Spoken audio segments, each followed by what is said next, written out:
মনুর বাপেরটা খাওয়ান টাওয়ান কুস্তা না করো। কিছু বানাইছিস না তুই, আমি কি টাকা দিতাম না। খাওয়ান আনস না আবার চিল্লাচিল্লি করস, বাগে আনতে যা। খাওয়ান নেই রে তোর, খাওয়ান আছে যা। ঘরের মাঝে একমাত্র মুরুখ ছাড়া কিচ্ছু নেই। ভালো মতো করে কুটেছেন, ভালো মতো করে আমি একটু বানাইতে নিলাম না মুরগি।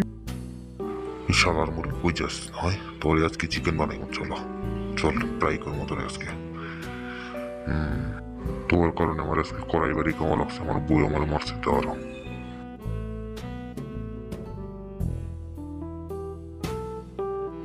কই গেল গো মনুর মা, হয়ে গেছে চিকেন, চলে একসাথে বসে খাই। তুই আমার না খাইবা না, আমার দাও আমিও খাই। তুই এখান থেকে যাইবি না আবার পিঠা খাবি? বাঘ এখান থেকে যা, আবার বসে রয়েছে দুটোস না, তাড়াতাড়ি ওঠ। এত কষ্ট করে চিকেন বানাইছি তুই আমার, তুই একলা